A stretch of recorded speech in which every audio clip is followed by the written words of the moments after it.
할렐루야. 오늘도 주일 저녁 찬양 예배에 오신 성도님들을 주님의 이름으로 환영하고 축복합니다. 이 시간 예배를 시작하며 하나님 앞에 또 성도님들 앞에 새로운 찬양 한 곡을 좀 소개하고 싶은데요. 이번 전교인 수련회 때 우리 주제 찬양으로 함께 나눌 찬양입니다. 이번 수련회 주제가 한 지붕 많은 가족이죠.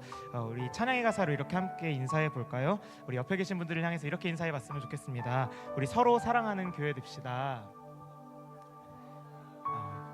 서로 진심을 다하는 교회 됩시다. 우리 서로 더 나누고 또 서로 더 안아주며 그런 교회가 되는 성민교회가 되길 소망합니다. 우리 찬양의 가사들을요 우리 마음의 고백으로 담아서 이 시간 함께 찬양들 배워봤으면 좋겠습니다. 함께 찬양하시겠습니다. 우리 낯설 수 있겠지만요, 우리 수련회 때 함께 할 찬양이니까요, 우리 용기를 내서 우리 입술을 열어서 함께 찬양해봤으면 좋겠습니다. 찬양해보겠습니다. 서로 더 사랑하고 서로 더 사랑하고 서로 더 이끌어가는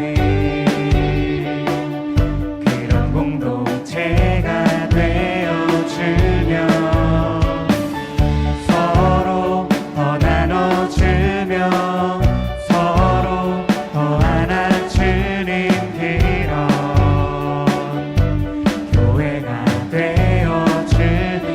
처음부터 서로 더 사랑하고 서로 더 사랑하고 서로 더 이끌어가는 그런 공동체가 되어주며 서로 더 나눠주며 서로 더 안아주는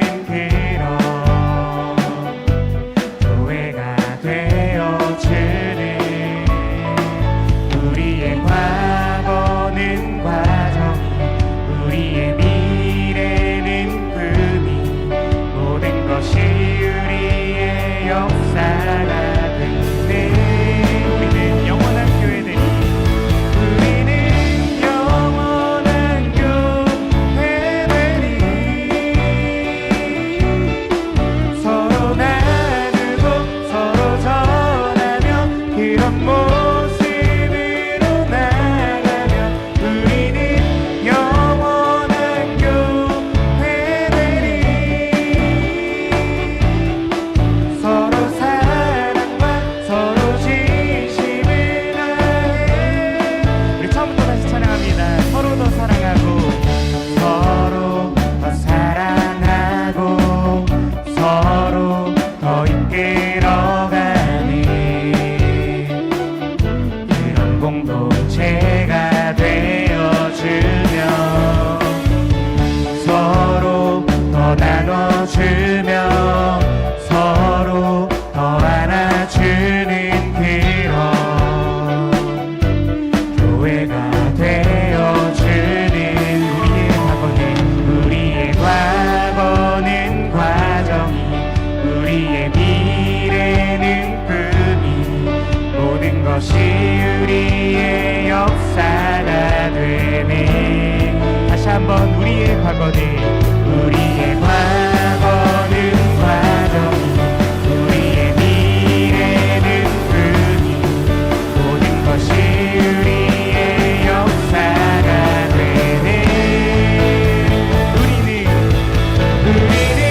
영원한 교회들이 서로 나누고 서로 전하며 그런 모습으로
기뻐하는 마음을 담아 하나님께 감사와 영광의 박수를 올려드립니다.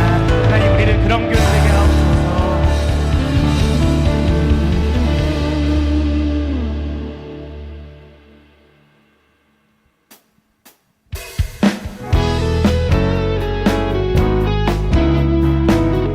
우리 함께 고백합니다. 마음에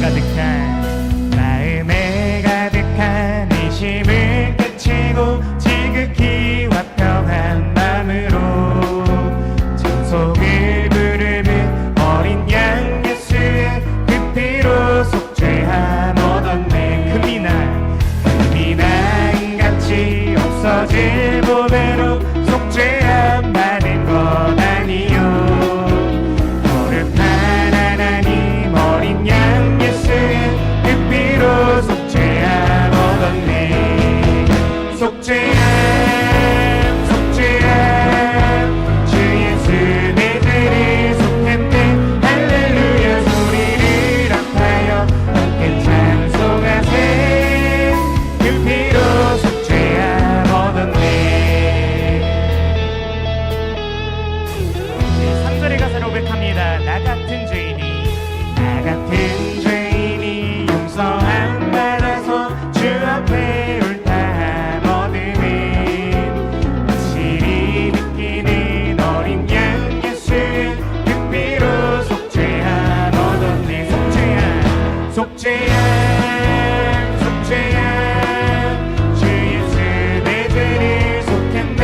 할렐루야 소리를 합하여 함께 찬송하세. 그 피로 속죄함 거룩한 천국에 올라간 후에도 넘치는 은혜의 찬송이 내게 부르는 어린 양 예수의 그 피로 속죄함 얻었네. 속죄함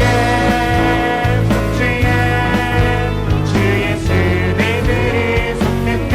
할렐루야 소리를 합하여 함께 찬송하세.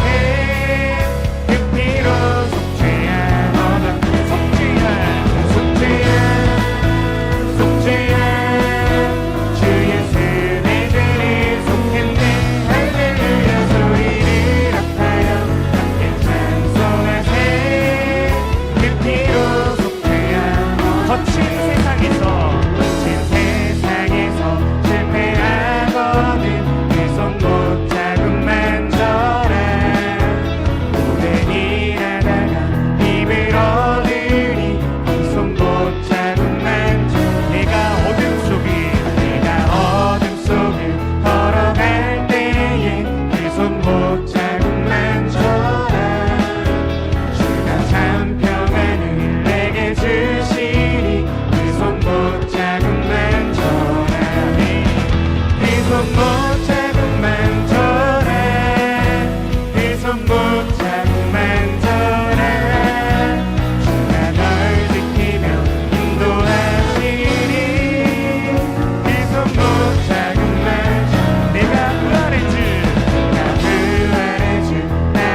날아가려면 그 손 못 잡은 만져라. 내가 주 안에서 길이 살리라. 그 손 못 잡은 만져. 너의 죄악이지 무거울 때에 그 손 못 잡은 만져라. 마른 문 열고서 주를 모셔라. 그 손 못 잡은 만져라. 그 손 못 잡은 만져라. 그 손 못 잡은 만져라. 주가 널 지키며 인도하시니 그 손 못 잡은 만져라. 마지막으로 그 손 못 잡은 만져라. 그 손 못 잡은 만져라. 주가 널 지키며 인도하시니 그 손 못 잡은 만져라. 우리를 지키며 인도하시는 주님을 의지하는 것이 우리의 힘입니다. 하나님께 평화와 영광의 박수 올려드립니다.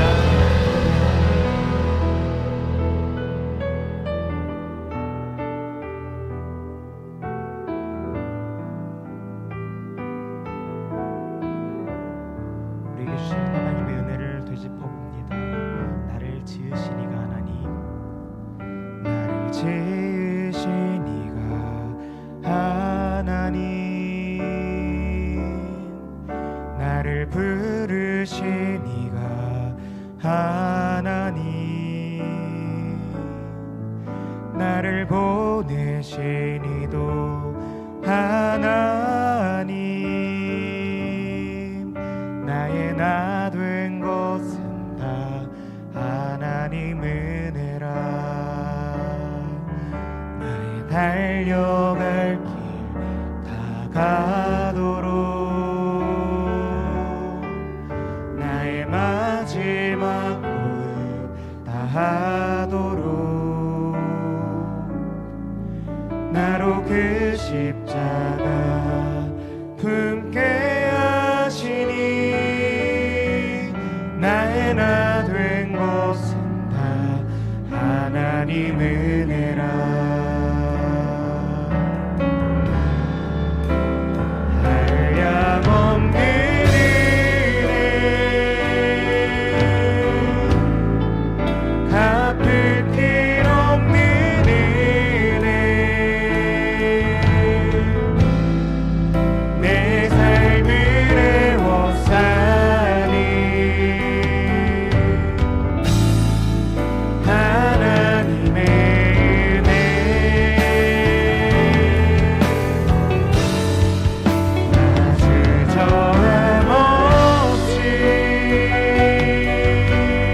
모든 기쁨 이 모든 눈물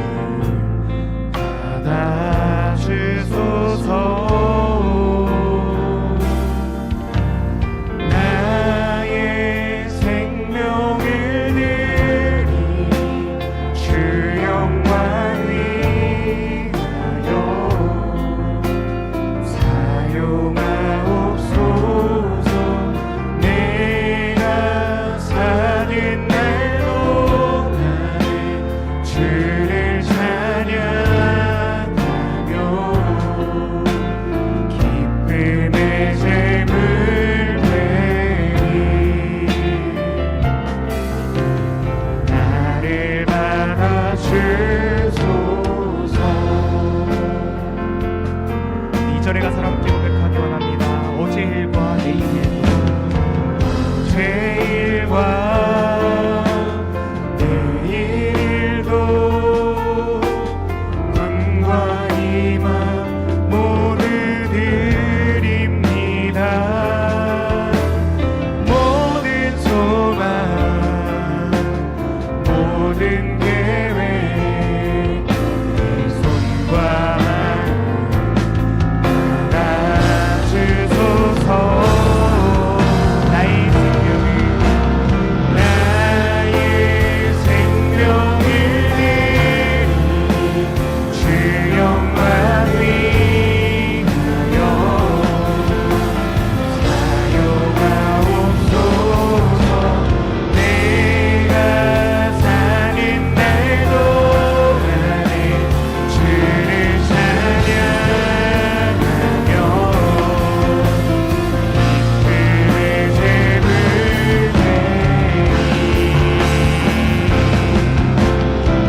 나를 받아주. 나의 생명을 드리니 주 영광 위하여 사용하옵소서. 내가 사는 날 동안에 주를 찬양하며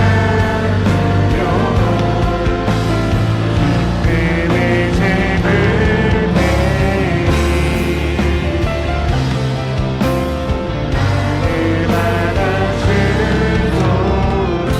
나를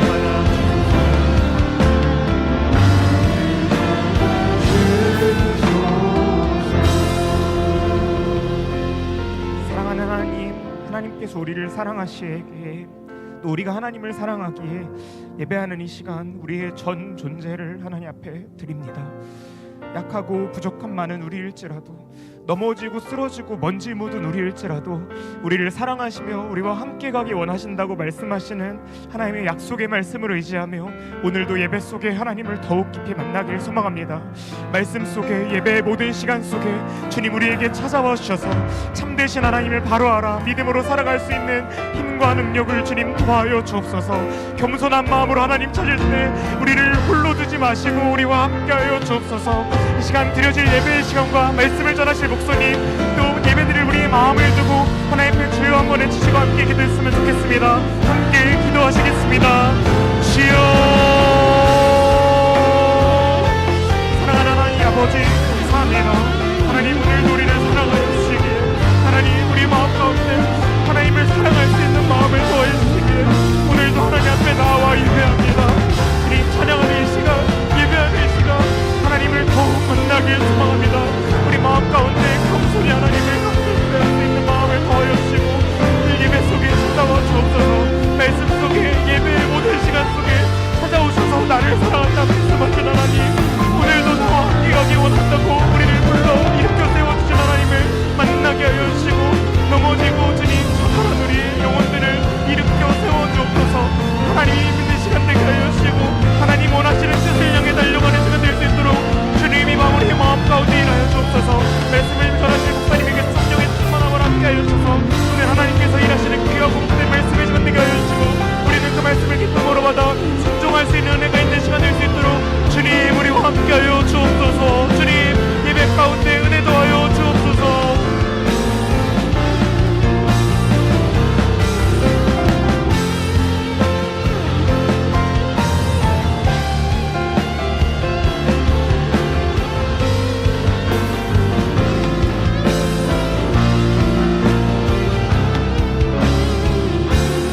기도하심으로 주일 저녁 예배 하나님 앞에 드립니다.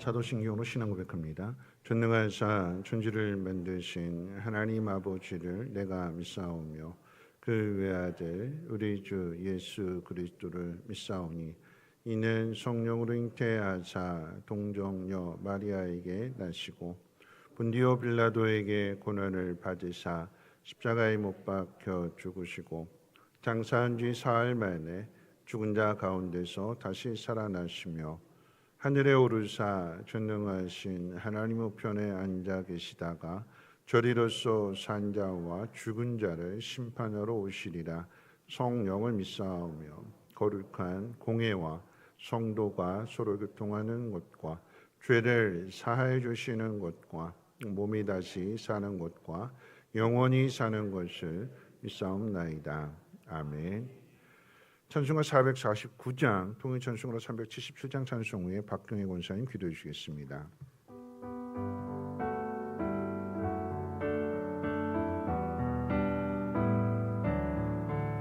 예수 따라가며 복음 순종하며 우리 행할 길 완하겠네.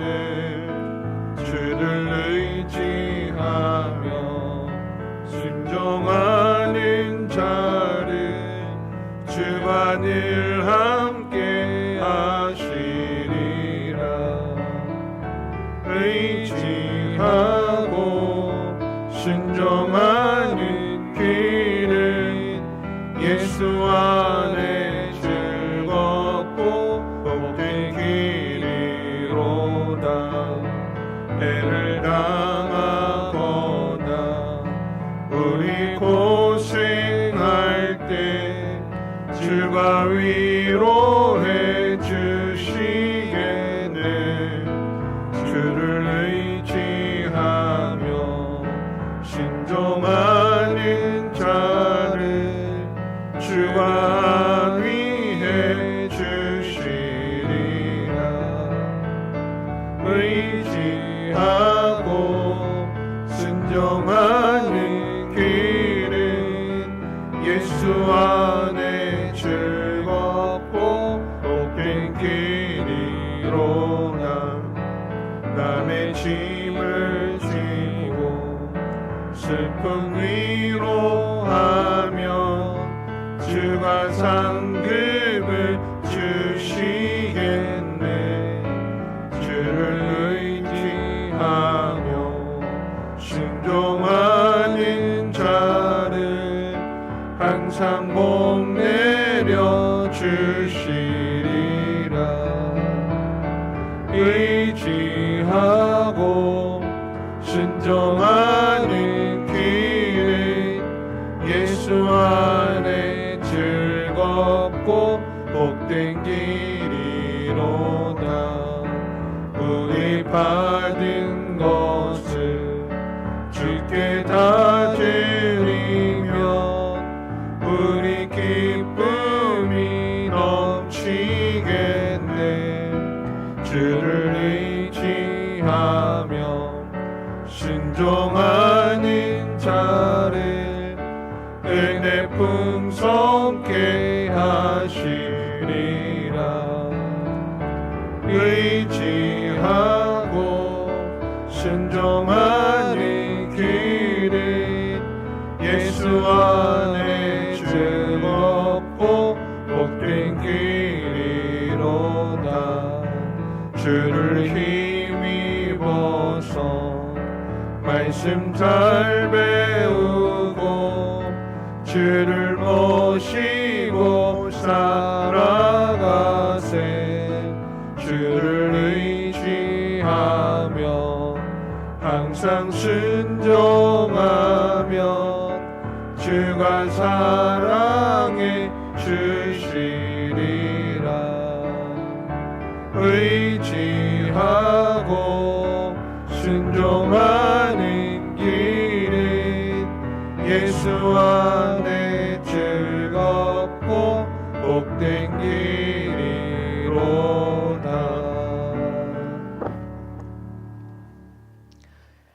사랑과 은혜가 풍성하신 하나님 아버지, 거룩하고 복된 주일을 허락하시고 저녁 예배에도 저희를 찬양과 예배의 자리로 불러주심에 감사드립니다.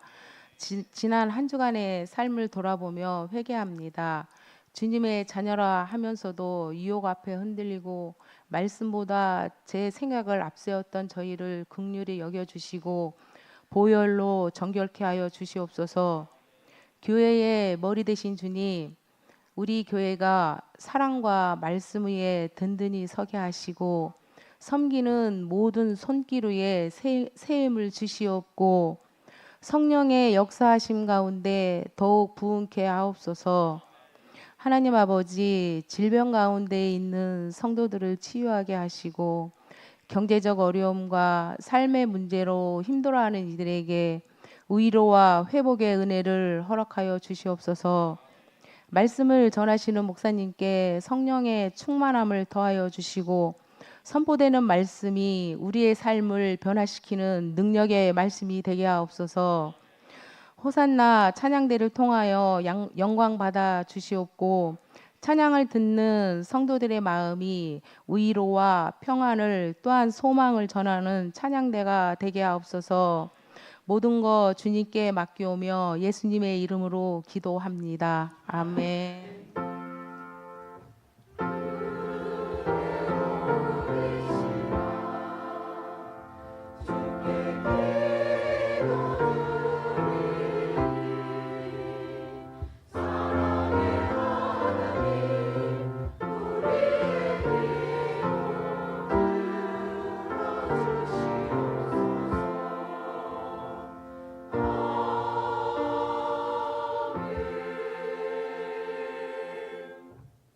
교회 소식은 주보를 참고하시고요. 하나님 말씀 보도록 합니다. 하나님 말씀은 사도행전 25장 1절로 27절까지 말씀을 한 절씩 교독으로 읽겠습니다. 사도행전 25장 1절로 27절까지의 말씀 한 절씩 교독으로 읽겠습니다. 베스도가 부임한 지 3일 후에 가이사라에서 예루살렘으로 올라가니 대제사장들과 유대인 중 높은 사람들이 바울을 고소할세. 베스도의 호의로 바울을 예루살렘으로 옮기기를 청하니 이는 길에 매복하였다가 그를 죽이고자 함이더라. 베스도가 대답하여 바울이 가이사라에 그릇된 것과 자기도 멀지 않아 떠나갈 것을 바라고 또 이르되 너희 중 유력한 자들은 나와 함께 내려가서 그 사람에게 만일 옳지 아니한 일이 있거든 고발하라 하니라. 베스도가 그들 가운데서 8일 혹은 11일 지낸 후 가이사라로 내려가서 이틀날 재판 자리에 앉고 바울을 데려오라 명하니 그가 나오매 예루살렘에서 내려온 유대인들이 둘러서서 여러 가지 중대한 사건으로 고발하되 능히 증거를 대지 못한지라. 이르되 유대인의 율법이나 성정이나 가이사라에게나 내가 도무지 죄를 범하지 아니하였노라 하니 베스도가 유대인의 마음을 얻고자 하여 바울더러 묻되 내가 예루살렘에 올라가서 이 사건에 대하여 내 앞에서 신문을 받으려느냐. 바울이 이르되 내가 가이사의 재판 자리 앞에 섰으니 마땅히 거기서 신문을 받을 것이라. 당신도 잘 아시는 바와 같이 내가 유대인들에게 불의를 행한 일이 없나이다.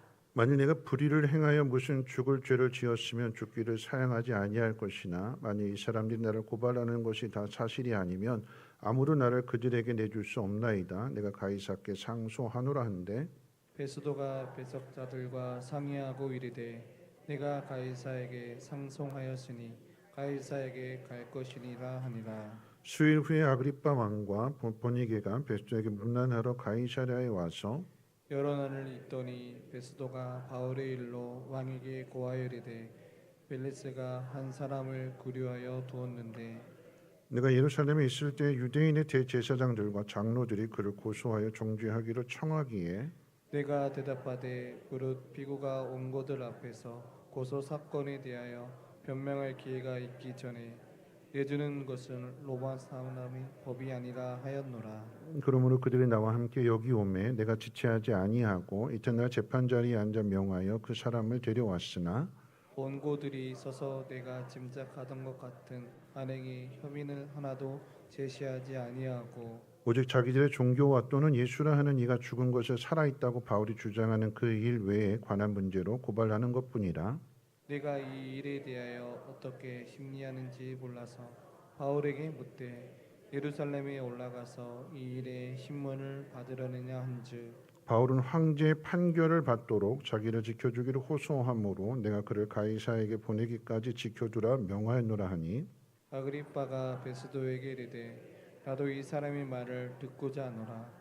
베스도가 이르되 내일 들으시리다 하더라. 이튿날 아그리빠와 보니게가 크게 위험을 갖추고 와서 천부장들과 시중의 높은 사람들과 함께 접견 장소에 들어오고 베스도의 명으로 바울을 데려오니 베스도가 말하되 아그리빠 왕과 여기 같이 있는 여러분이여 당신들이 보는 이 사람은 유대의 모든 무리가 크게 외치되 살려두지 못할 사람이라고 하여 예루살렘에서와 여기서도 내게 청하였으나 내가 살피건대 죽일 죄를 범한 일이 없도이다. 그러나 그가 황제에게 상소한 고로 보내기로 결정하였나이다.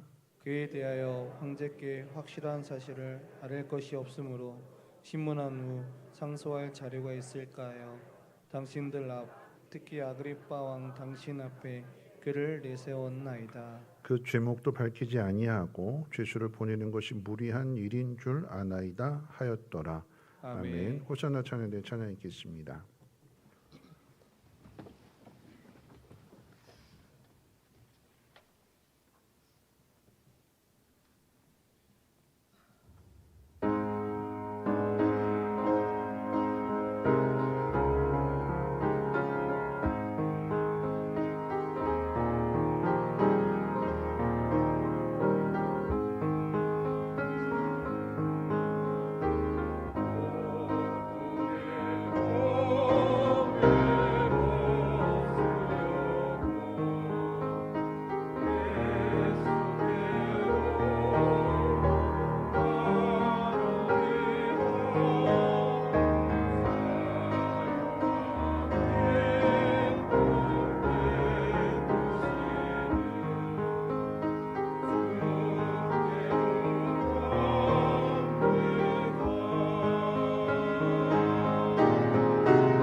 기도하겠습니다.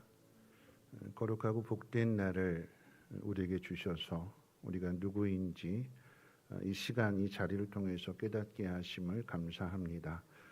어느 곳에 있든지 무엇을 행하든지 하나님의 자녀로 부끄러움 없게 하여 주시고, 하나님 그것이 하나님의 복이 임하는 축복의 통로로 하나님 우리가 쓰임 받기를 소망합니다. 왕되게 하시고 제사장 되게 하시고 하나님의 소유된 백성으로서의 삶의 모습을 많은 사람들에게 나타내게 하옵소서. 그 가운데 드려진 이 예물이 오늘 찬양의 고백처럼 고통 가운데 있는 사람들이 하나님께로 돌이키는 그 일에 귀하게 쓰여지게 도와주시고, 저들의 위로와 참된 소망을 발견할 뿐만 아니라 저들의 필요한 것들이 채워지는 놀라운 은혜로 하나님이 기름 부어 주시옵소서. 오늘 말씀을 듣습니다. 곤고하고 또 마음이 낙심한 심령들이 있다면 위로의 말씀이 되게 하시고, 다시금 표대를 향하여 다시금 달려갈 수 있도록 결단하는 시간 되게 하옵소서. 감사드리며 모든 말씀 예수님의 이름으로 기도합니다. 아멘. 네, 우리 옆에 있는 분하고 인사하겠습니다. 복된 자리에 잘 오셨습니다. 당신 때문에 행복합니다 하고 한번 인사해 볼까요? 네.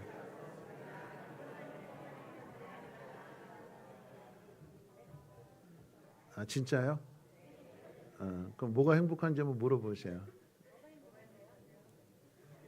아니, 당신 때문에 행복한다고 했으니까 네. 저는 오늘 참 행복했어요. 뭐냐면 오늘 이제 시원 청년부하고 수양관에서 이제 예배를 하는데 그 점심을 냉면을 한다고 그랬거든요. 냉면하고 이제 거기 이제 훈제 바베큐가 있으니까 그걸 통해서 이제 정말 맛있게 구워가지고 이렇게 이제 정말 맛있게 먹었습니다. 앞으로 이제 수양관에다 이렇게 걸어야 될 것 같아요. 냉면 맛집, 고기 맛집. 정말 맛있었는데, 근데 가면서 이제 마늘 때문에 총회장님하고 통화를 했어요. 마늘 어떻게 됐는지. 근데 이제 오늘 이제 다 팔렸거든요. 근데 이제 그러면서 하는 얘기가 오늘 그 점심 메뉴가 뭐였죠?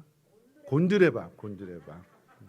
엄청 맛있다고 자랑하시는 거예요. 엄청 맛있었다고. 그래가지고 저는 못 먹었는데요. 그랬거든요. 맛을 못 봤는데요. 그랬더니 아유 왜요? 그러길래 아직 청년부 예배 때문에 거기 가서 이제 청년들과 같이 밥 먹을 거라고. 근데 어머나 밥을 싸가지고 오셨어요. 수양관까지. 감동받았습니다. 작은 일에 행복을 찾는 거고, 그 작은 일이라고 하는 것이 누군가를 섬겨주는 일일 때에 그 기쁨은, 그 행복은 이런 말할 수 없는 거죠. 하나님이 이렇게 우리 이렇게 사랑하시는구나 하는 것들을 주일 안에서 여러분의 삶 가운데 날마다 경험하며 늘 기쁨 가운데 살아가기를 주님의 이름으로 축원을 드립니다. 오늘 예수의 길을 걸어가는 바울에 대한 이야기를 한번 생각해 보려고 합니다. 이런 믿음의 길이라고 하는 것은 예수 그리스도를 믿고 그 길을 따라가는 것을 가르치지요. 예수를 믿고 그 길을 따라가면 어떻게 될까요? 마음의 평안을 얻고 세상 사람들이 부러워하는 복을 받게 될까요? 근데 우리가 겪어보게 되는 것은, 또 경험하게 되는 것은 그런 것과는 정반대 현실을 겪게 됩니다. 예수를 믿고 따르게 되면 오히려 세상 가운데 더 많은 일들을 부딪히게 되는 거죠. 어려운 일에 부딪히게 될수록 그 속에 따라오게 되는 것은 걱정과 근심과 염려입니다. 말씀대로 살려고 하니까 자꾸 부딪혀져요. 자꾸 모든 게 다 두루두루 평안하면 근심이 없는데, 걱정이 없는데, 자꾸 부딪히는 일이 생기게 되면 남편과 아내 사이에, 부모와 자녀 사이에, 또는 직장에 가서 믿지 않는 사람과 믿는 사람의 사이에 부딪히는 일이 생기게 되면 걱정하게 되고 근심하게 되고 염려하게 되고, 이 모든 것들을 다 짊어지고 살게 되는 거죠. 그런 상황 속에서 예수 믿는 사람과 믿지 않는 사람 한번 비교해 봅니다. 예수 믿지 않는 사람들은 주일이 되면 가족들과 여행을 가기도 하고, 또 친구들과 골프를 친다거나, 또 아니면 취미, 여러 가지 취미 활동을 하게 되잖아요. 아니면 6일 동안 너무 힘들게 일했으니까 주일만큼은, 일요일만큼은 좀 푹 자야겠다, 밀린 잠을 좀 자야겠다, 그러면서 재충전하는 시간을 갖습니다. 근데 예수 믿는 사람은 주일날 교회 옵니다. 찬양대를 하고 식당 봉사를 하고 또 차량 봉사도 하고 여러 가지 모습으로 섬기고 봉사를 합니다. 그러면 하나님 여러분에게 보상을 주실까요?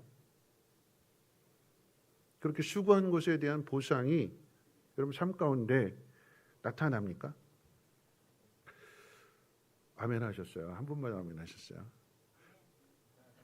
두 분 하셨는데 나머지 분들은 잘 아멘이 안 돼요. 왜냐하면 그 보상이 내 손에 안 쥐어지니까, 안 보여지니까 그런 거잖아요. 그게 현실이에요. 그게 사실이고요. 우리가 주일날 교회 안에서 봉사를 한다고 해서 그 모습으로 출근을 했더니 야, 너 주일날 봉사했구나. 아예 봉사가 몸에 배어 있구나. 참 섬김의 사람이구나. 너 같은 사람이 승진해야 돼. 그러면서 승진시켜 주던가요? 아니죠.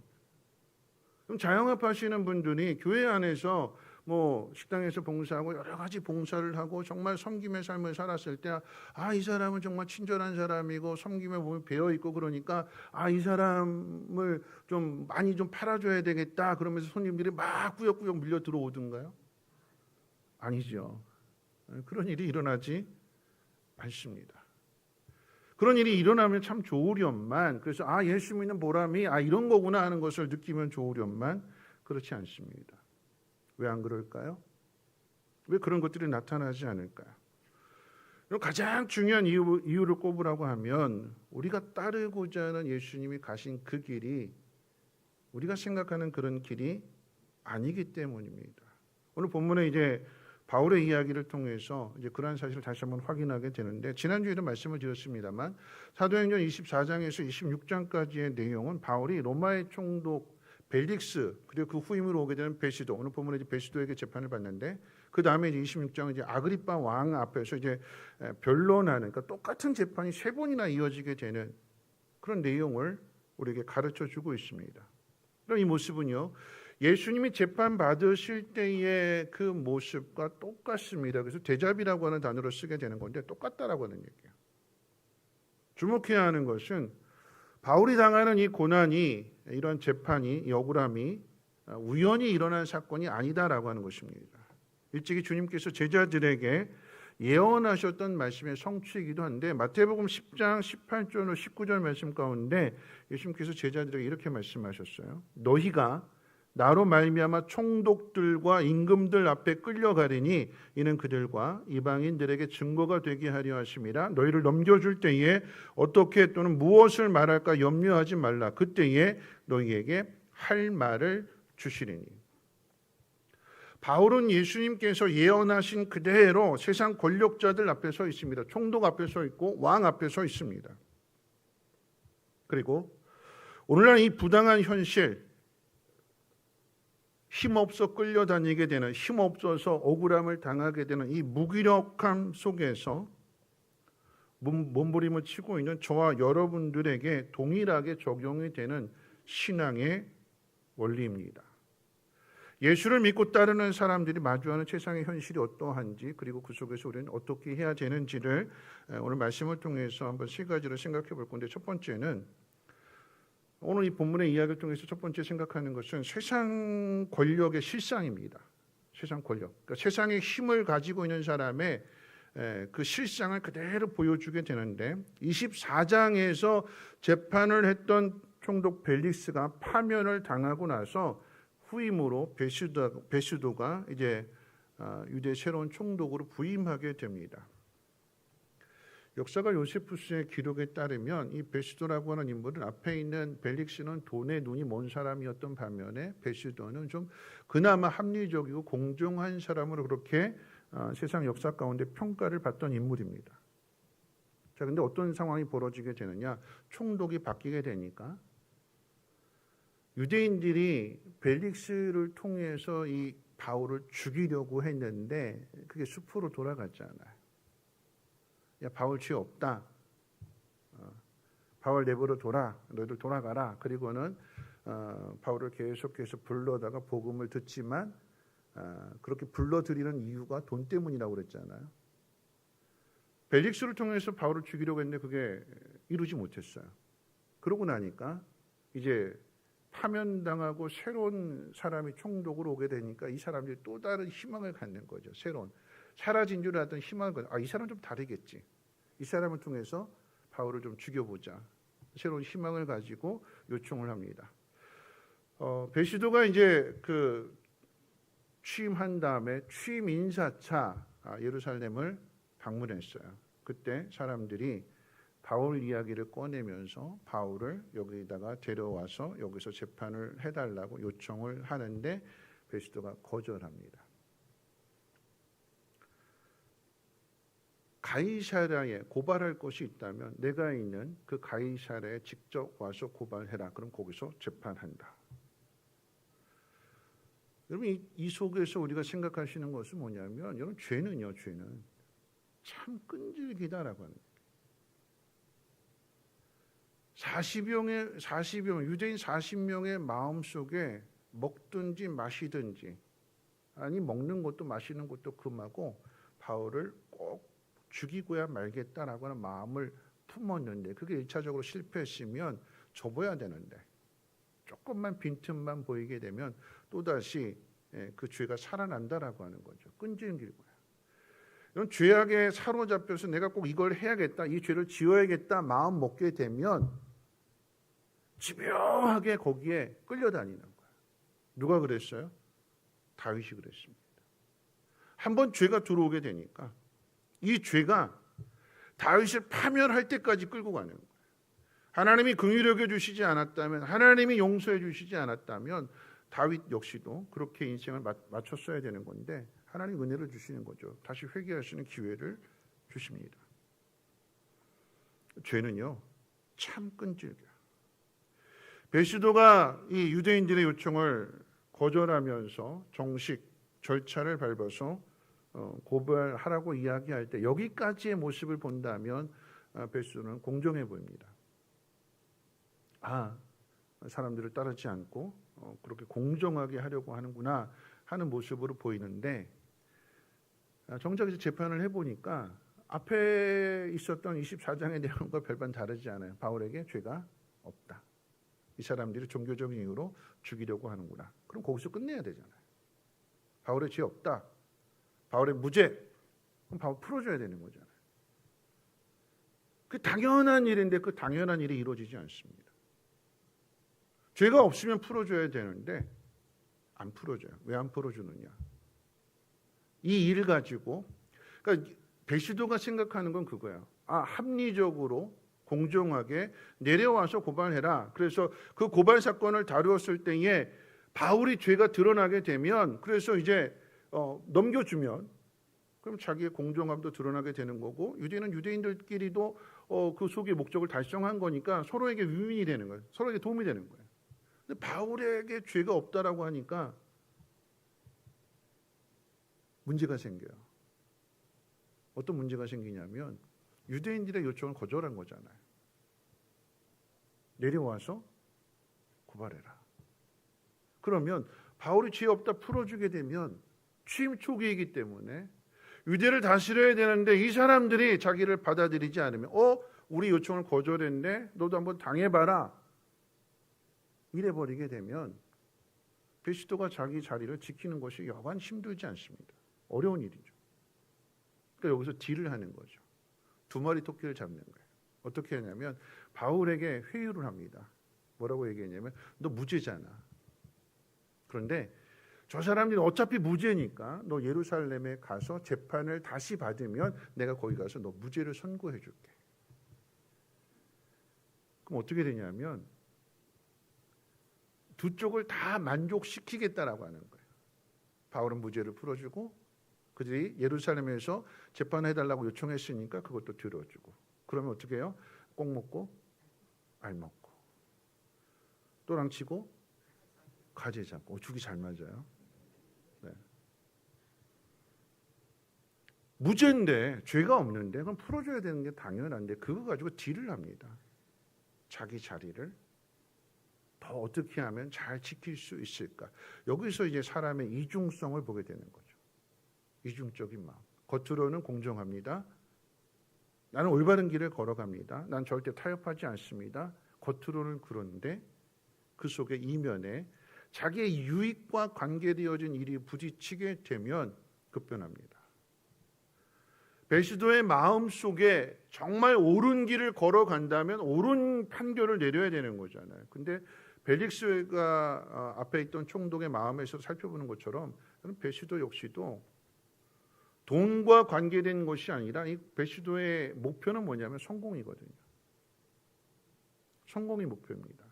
그러니까 성공하기 위해서는, 더 높은 자리에 올라가기 위해서는 누구 손을 잡아주느냐, 누구 편을 들어주느냐, 이거 가지고 딜을 하는 거예요. 이거 가지고 계산하는 겁니다. 그래서 유대인을 무시할 수가 없어서 유대인의 청을 들어주려고 바울을 회유하는 게 오늘 본문의 내용이에요. 사람의 이중성입니다. 그럼 예수를 믿고 예수를 따르는 사람이 기억해야 되는 것은 세상이 여러분을 알아주지 않고 부당하게 대하는 것은 여러분이 잘못해서가 아니다라고 하는 거죠. 세상의 권력의 본질이 원래 그러하고 사람의 마음이 다 이중적이기 때문에 부당한 일들을 겪습니다. 누가 그 일을 겪으셨다고요? 예수님이요. 부당한 재판, 부당한 선고를 통해서 십자가를 지셨습니다. 죄가 있어서 당하신 일이 아니다라고 하는 것을 우리는 분명하게 성경을 통해서 알고 있습니다. 죄가 없으신데 더욱이 하나님의 아들이 죄인들에 의해서 죽임을 당하심으로 역으로 그 인간 속에 있는 그 죄악을, 그 이중성과 그 죄를 드러내시는 거죠. 근데 바울도 지금 그 길을 걷고 있다는 거예요. 주님이 가신 그 길을 바울도 함께 길을 걷고 있습니다.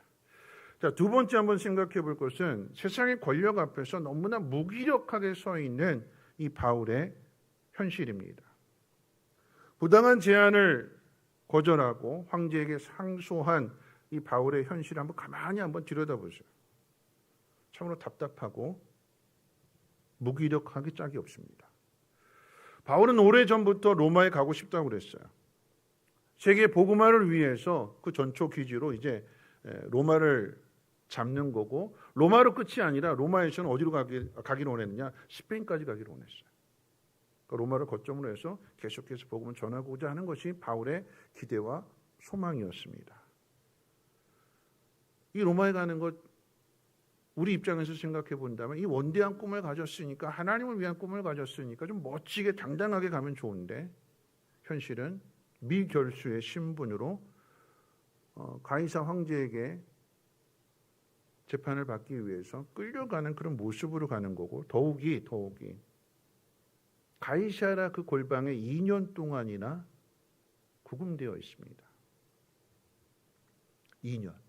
2년이라고 하는 시간을 그냥 하염없이 속절없이 그냥 흘려보내는 거예요. 우리 상식으로 이해가 되지 않는 거죠. 하나님이 살아계시는데 왜 복음의 이 황금 같은, 복음을 전파하는데 이 황금 같은 시간이잖아요. 1분 1초가 아까운데 한 사람이라도 더 전해야 되는데 왜 하나님이 바울을 2년 동안이나 가이사라의 그 골방에 구금되게 하셨을까?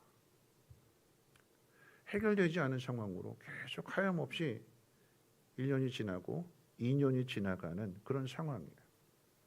그런데 우리가 기억해야 되는 것은 뭐냐면, 바울이 가이사라에 구금되었던 이 시간이 바울 사역의 마침표가 아니라 쉼표였다라고 하는 거죠. 세계적인 작곡가들이 곡을 만들면서 악보를 그릴 때 가장 중요하게 여기는 것이 바로 이 쉼표였습니다.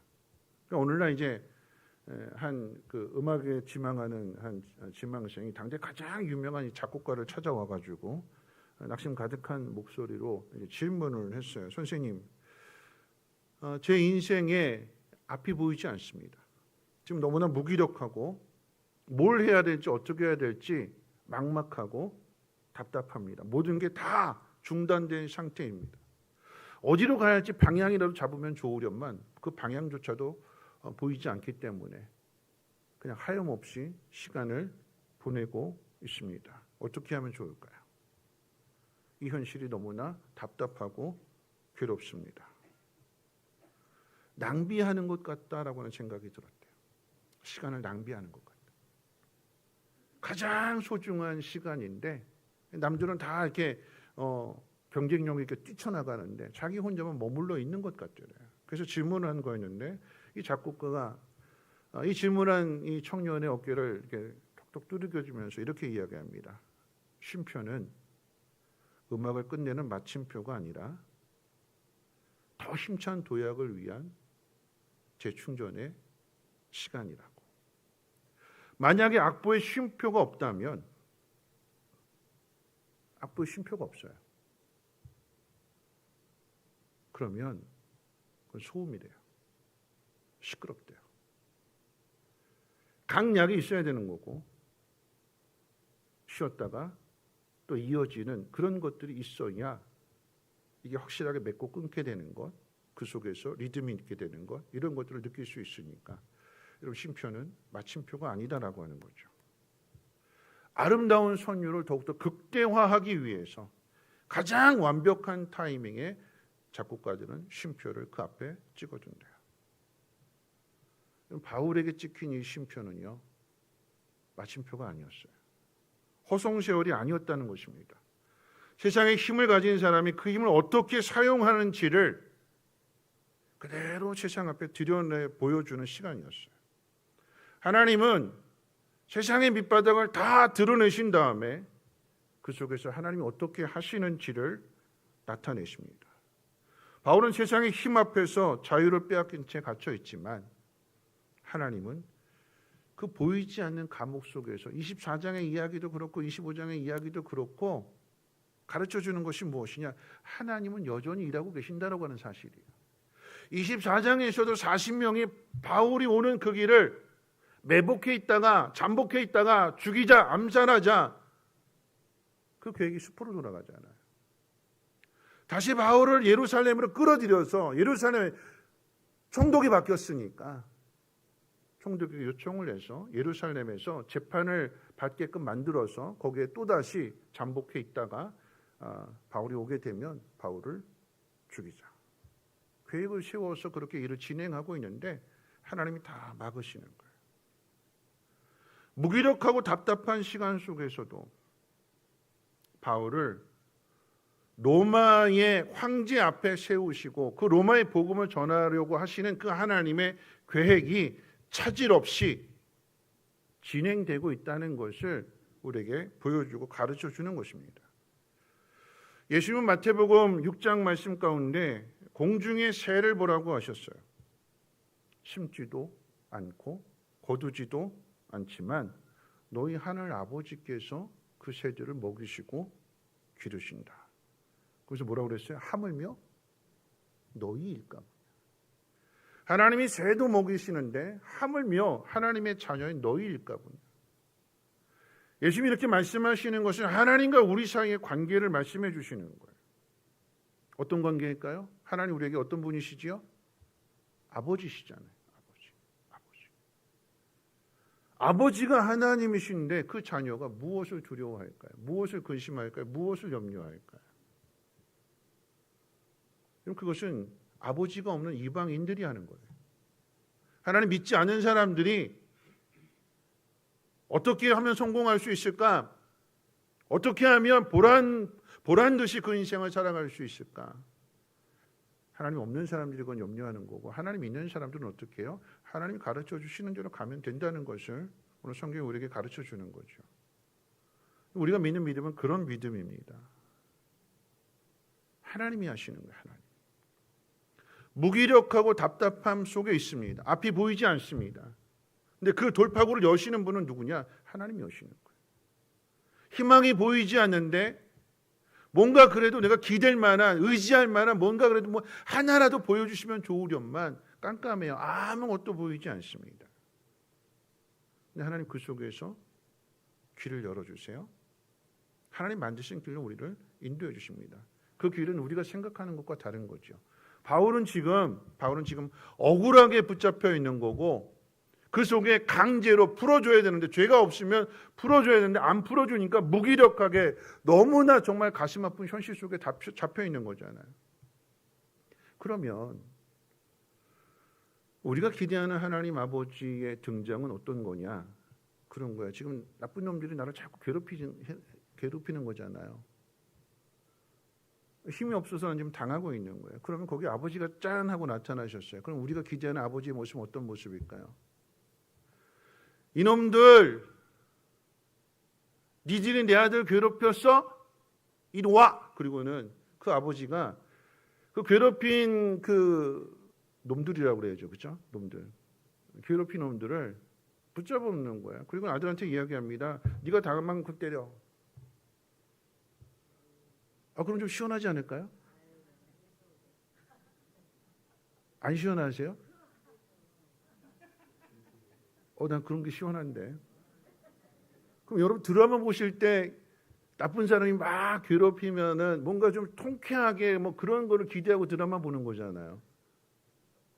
고구마 꽉 막힌 것처럼 먹고 꽉 막힌 것처럼 그런 드라마 보고 싶으세요? 우리가 상상하는 건 그런 거잖아요. 누군가 나를 괴롭혔으면 하나님이 아버지시니까 나타나셔서 이놈 그러고는 그는 벌받게 하시든가. 정말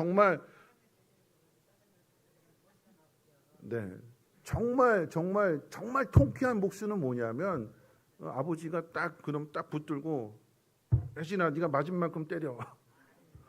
그러면 정말 시원할 것 같아요. 근데 하나님 그렇게 일하실까요? 안 하신대요. 그건 이방인들이 하는 거래요. 하나님이 아버지가 되신 하나님의 자녀는 달라야 된다라고 하는 거죠. 그래서 바울을 통해서 이야기하시는 거예요. 그 마지막 세 번째, 이것을 이제 우리 삶에 한번 적용해 봤으면 좋겠습니다. 바울의 이 감옥 생활은 단순히 한 사도의 2000여 년 전의 고생담이 아닙니다. 이걸 우리 삶에 적용해 보는 거예요. 원대한 꿈을 가졌지만 오랜 시간 동안 뜻대로 이루어지지 않아서 골방에 갇힌 채로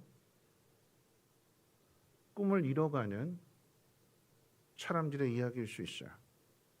청년들의 이야기일 수도 있고 원대한 꿈을 가졌는데 근데 그 꿈이 이루어지지 않고 그 길이 보이지 않아서 답답해하는 너무나 무기력해하는 청년들의 이야기일 수 있고요. 또 한편으로는 그런 거죠. 외부의 거대한 힘과 거칠고 부당한 현실에 가로막혀 있거나 아니면 손발이 묶인 채로 꼼짝없이 무기력하게 2년 동안의 시간을 흘려보내는 사람들의 이야기일 수 있습니다. 또 다른 의미에서 생각해 본다면 주님의 몸된 교회를 위해서 누구보다도 최선을 다해서 섬겼고 또는 가정 안에서 세상 속에서 그렇게 치열하게 밤낮 없이 땀 흘리며 수고하는 인생을 살아왔는데 어느 날 갑자기 물질이 메마르거나 어느 날 갑자기 건강을 잃어버리게 되거나 그래서 인생의 뒷방으로 밀려나서 낙심한 사람들의 이야기일 수도 있습니다. 바울이 한 일은 오늘 본문의 상황 속에서 그 2년이라고 하는 시간 속에서 너무나 무기력한 상황이었는데 그 속에서 바울이 한 일은 뭐냐면 버티는 일이었어요. 버티는 일. 2년이라고 하는 시간을 하나님이 바울에게 미리 귀뜸해 주시지 않았어요. 야, 선은 이렇고 후는 이렇고 벨릭스가 너로 재판했는데 벨릭스 내가 쫓아낼 거야. 그리고 그 뒤에 베스도가 올 거야. 너 그때까지 2년 동안 잘 참어. 하나님 미리 하나씩 그렇게 귀뜸해 주시지 않으셨어요. 아무것도 알지 못합니다. 하나 아는 것이 있다면 하나님 뭐라고 말씀하셨어요? 무슨 약속 주셨지요? 네가 예루살렘에서 증언한 것처럼 로마에 가서도 증언할 거다. 그 말씀 외에는 아무런 것도 보여주시지도 않았고 가르쳐 주시지도 않았어요. 그럼 바울의 마음속에 어떤 마음이냐? 난 로마 갈 거야. 하나님 약속해 주셨으니까. 근데 현실은 벨릭스가 재판을 했지만 무죄라고 하는 것이 증명되었지만 벨릭스의 입을 통해서도 증명되었고 베스도의 입을 통해서도 증명되었고 뒤에 가면 아그리빠 왕을 통해서도 증명돼요. 근데 풀려지지 않습니다. 벨릭스가 그래, 다음에 이야기하자, 다음에 더 들어줄게, 이렇게 이야기했을 때 뭔가 바울의 마음속에 희망이 생겼어요. 이 사람의 마음이 복음을 통해서 확 열려지게 되면 풀려나겠지. 그럼 로마로 가겠지. 기대를 갖습니다. 근데 벨릭스가 안 풀어줘요. 베시도로 바뀌었습니다. 다를까요? 똑같아요. 똑같은 재판이잖아요. 똑같이 변론하잖아요. 그 속에 바울의 마음이 그런 거죠. 답답한 거예요. 왜 이 똑같은 상황이 계속해서 이어지는 걸까? 왜 하나님이 해결해 주시지 않나? 처음에는 기대와 소망을 가졌는데 그 기대와 소망이 무너지게 되니까 이제는 의구심이 생기는 거예요. 의심이 생깁니다. 시간이 점점 흘러가면 흘러갈수록 우리는 2년이라고 하는 것을 알지만 바울은 그 당시에 바울은 2년이라고 하는 시간을 모르는 거예요. 그냥 하염없이 시간이 흘러가는 거예요. 답이 보이지 않습니다. 답답한 거지요. 낙심이 됩니다. 성경의 이야기가 그거예요. 바울이 한 것이 무엇이냐? 그 시간을 버티는 거예요. 어떻게 버틸까요? 여러분 어떻게 버티시겠습니까? 이런 답답한 상황이라고 한다면 아무도 도와주지 않습니다. 나서서 해결해 주려고 하지 않습니다. 무관심합니다. 거기에 골방에 갇혀 있습니다.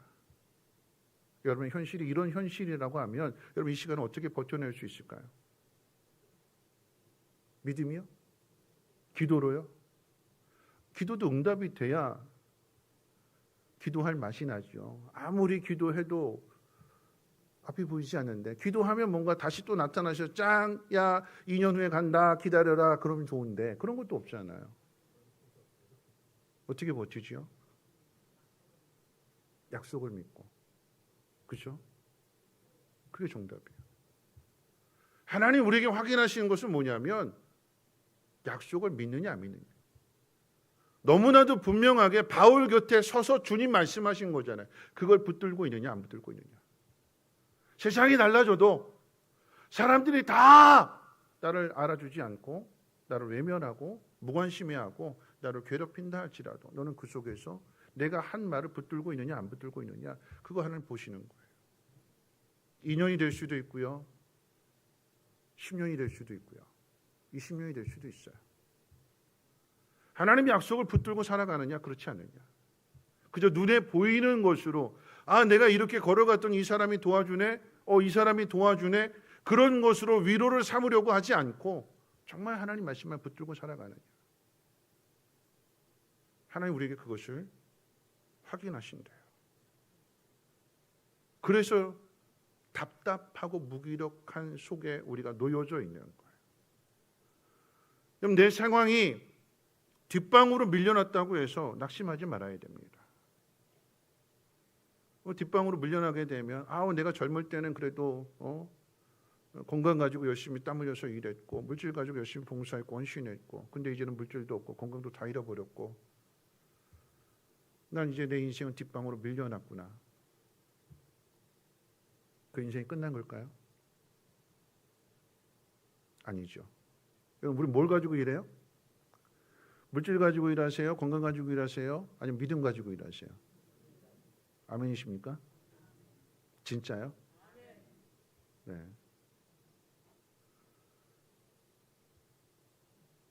세상은 물질 가지고 일하고 세상은 건강 가지고 일한대요. 근데 오늘 믿음 가지고 일한대요. 믿음 가지고 일한다라고 하는 것은 뭐냐면 하나님이 내게 주어진 그 상황을 통해서 하나님이 일하시는 거예요. 하나님이 일하시면 달라지는 거죠. 그렇죠? 그래서 뒷방에 계신 분들, 꼼짝없이 묶여져 있는 분들, 아무것도 할 수 없다고 하는 분들에게 소망이 되는 이야기가 있는데 평생 교회를 위해 헌신하다가 암에 걸리신 한 권사님이 계셨어요. 처음에는 하나님, 저를 왜 이렇게 힘들게 하십니까?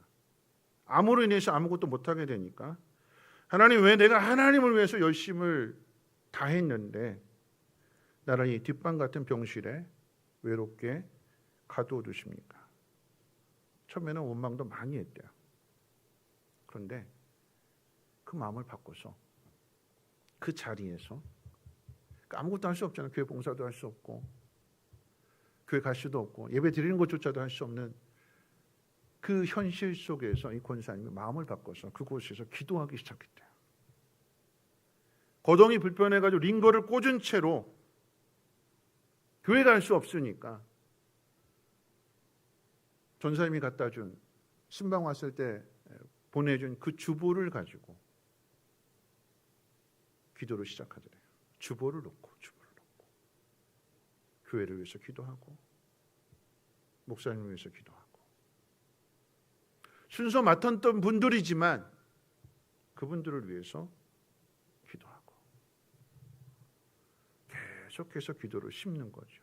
좀 세상의 눈으로 본다면 뒷방에 밀려나 죽어가는 노인처럼 보였을지 모르겠지만 하나님 보시기에 그분은, 그 권사님은 이 영적 싸움의 최전방에서 기도로 싸우고 계시는 하나님의 큰 용사였던 거예요. 우리는 그저 우리에게 주어진 현실 가지고 모든 걸 다 판단하려고 합니다. 나를 도와줄 사람이 없으면 외롭다고 이야기하고요. 나를 도와줄 사람이, 나를 다 배반하는 사람들이 있다면 어떻게 사람이 그럴 수 있느냐고 낙심하기도 하고요. 그런데 그 속에서 우리가 해야 될 것은 뭐냐면 하나님 말씀을 붙드는 거예요. 누가 일하신대요? 하나님. 말씀 마칠 텐데요. 여러분, 바울이 로마에 가요, 안 가요? 가요. 누가 일하세요? 하나님 일하세요. 모든 것이 그냥 저절로 이루어지는 일이 없어요. 그럼 뒤에 가게 되면 로마로 가는 길에 유라굴로라는 광풍도 만나잖아요. 근데 그 광풍을 만나기 전에 그 앞에 바울에게 다시 한번 믿음의 확신을 주는 것이 2년의 그 무기력한 시간을 지나왔는데 근데 유라굴로라는 광풍을 만나게 되었을 때 이 광풍으로 여기 내 꿈이 꺾이느냐? 아니죠. 그 위급한 상황에 또 말씀해 주시는 거고 그렇게 말씀해 주시게 되니까 그 배의 주인이 바뀌는 거죠. 배의 주인. 그 배의 주인이 바뀌었을 때 그 배가 무사히 로마에 도착하게 되니까 그 배에 함께 탔던 사람들이 이 바울을 편들어 주는 거죠. 그러니까 하나님이 하시는 일이 그 타이밍, 그 시간이 참 기가 막히다라고 하는 거예요. 그런데 내가 지금 너무나 무기력한 상황 가운데 답답한 상황 가운데 있다면 이것은 내 사역의 마침표가 아니라 뭐라고요? 쉼표라고요. 쉼표. 잠시 쉬었다가 다시 도약하는 거예요. 여러분 내 상황이 꽁꽁 묶여 있어요. 아무것도 할 수 있는 게 없어요. 목자들의 상황으로 이야기한다면 내가 그렇게 열심히 땀 흘리며 섬겨주고 그런데 이 사람이 전혀 요동도 안 해요. 꼼짝달싹도 안 해요. 그럼 답답한 시간이죠. 내가 할 수 있는 게 아무것도 없는 것 같아요. 아무리 해도 변화가 안 되니까. 무기력한 시간이에요. 근데 그 시간을 뭘로 버틴다고요? 뭘로 버텨요? 믿음. 뭘로 버텨요? 믿음이 뭐예요? 하나님의 약속, 하나님의 말씀. 그 말씀 붙드는 거예요. 누가 하신대요? 하나님. 하나님이 보시는 건 딱 하나예요. 그 말씀 붙들고 있느냐. 기대와 소망을 가지고 있어야 하나님이 응답해 주시는 거잖아요. 그거 누가 붙들어야 된다고요? 다른 사람입니다. 목자가. 그거 누가 붙들어야 된다고요? 아니 저한테 하겠습니다. 목사가. 그렇죠? 왜 이 사람 안 바뀔까? 왜 안 변하지? 누가 붙들어야 돼요? 이 사람이 붙들까요? 아니죠. 하나님이 세운 그 사람, 목자일 수 있고 교사일 수 있고 사역자일 수 있고 하나님 그 사람에게 말씀을 주셨다면 그 사람이 붙드는 거예요. 그 통로를 통해서 응답해 주십니다. 그렇죠? 그 말씀을 잘 들어야 되는 거예요. 하나님 말씀을 듣는 자리에 나오셔야 내 마음속에 성령을 통해서 깨닫게 해주시는 거고 다시 나를 이렇게 세우는 거고 그 말씀이 힘이 되고 위로가 되는 거죠.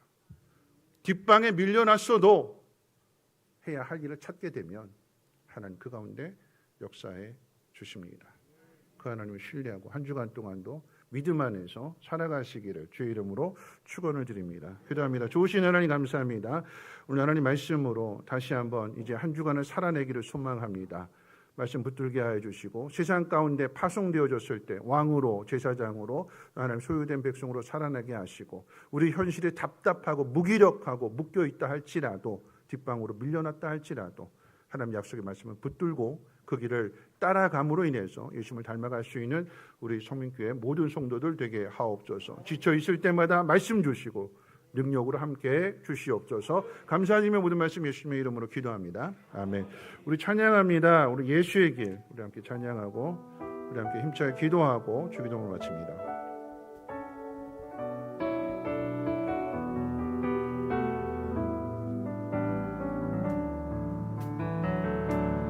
안개 속에서 주님을 보내 아무도 없을 것 같던 그곳에서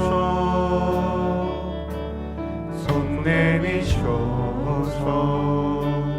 나를 붙드네 길 잃고 쓰러져 가던 그곳에서 안개 속에서 주님을 보내 아무도 없을 것 같던 그곳에서 손 내미셔서 나를 붙드네 길 잃고 쓰러져 가던 그곳에서 주 말씀하시네 주 말씀하시네 내 손 잡으라고 내가 곧 길이요 진리 생명이니 나의 길을 보내 주 예비하신 곳 다른 길로 돌아서지 않으니 예수의 길 그 좁은 길 나는 걷네 주 손 잡고 그 무엇도 두렵지 않네 주님 주신 약속 내게 있으니 세상의 길 그 험한 길 승리하네 성령으로 그 무엇도 바라지 않네 저 하늘에 내 소망 다시 한번 고백합니다. 안개 속에서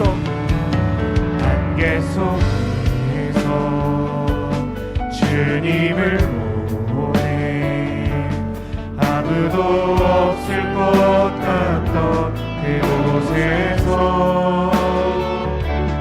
손 내미셔서 나를 붙드네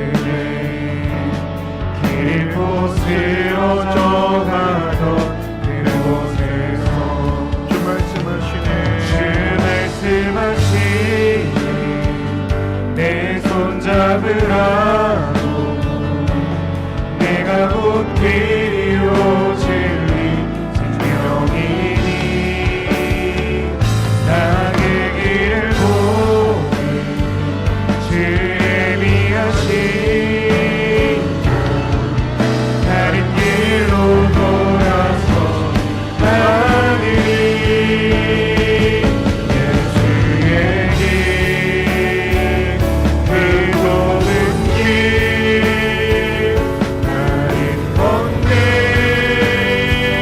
주 손 잡고 그 무엇도 두렵지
기도했으면 좋겠습니다.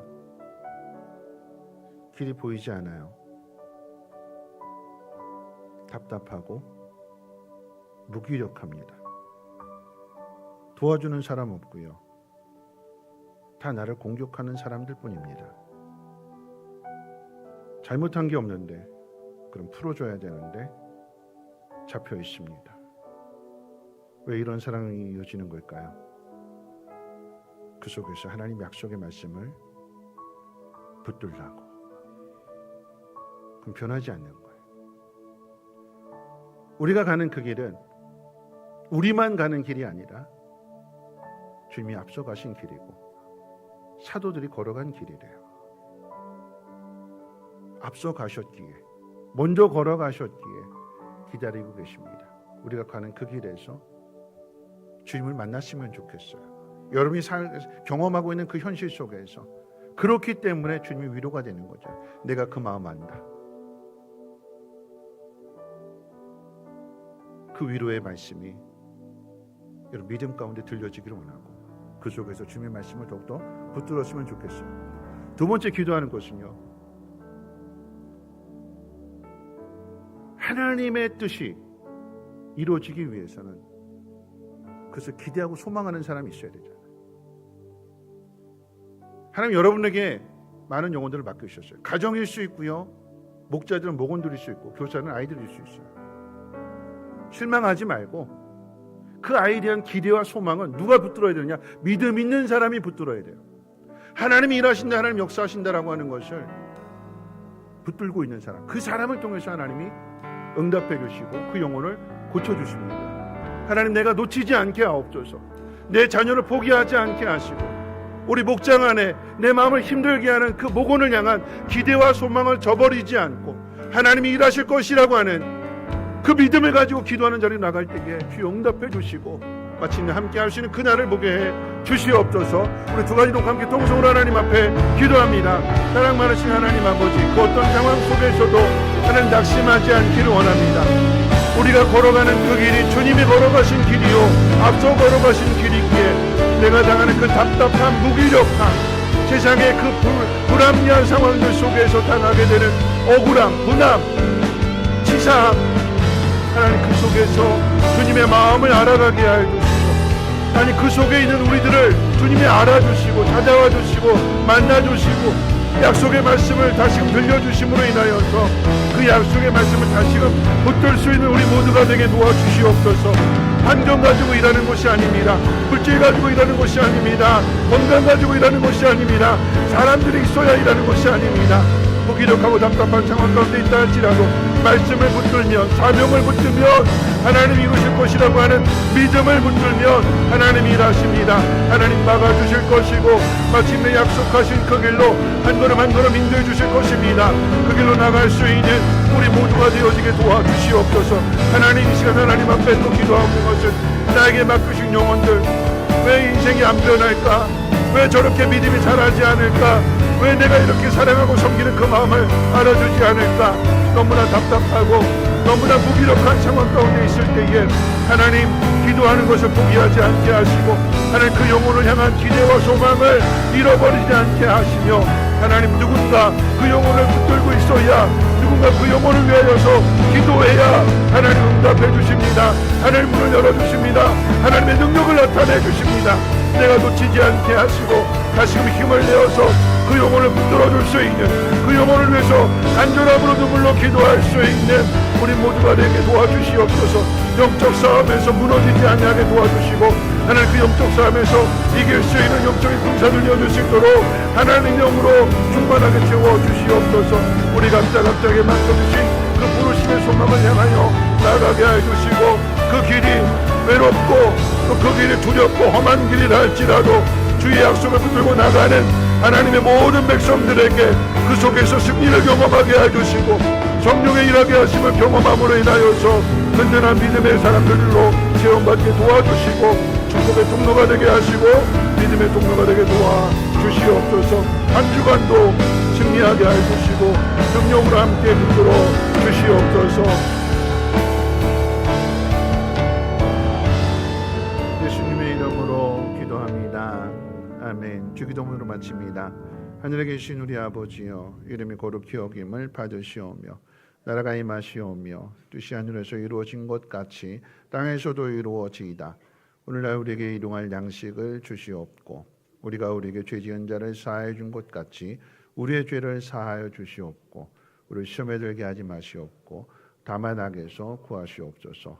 나라와 권세와 영광이 아버지께 영원히 있사옵나이다. 아멘.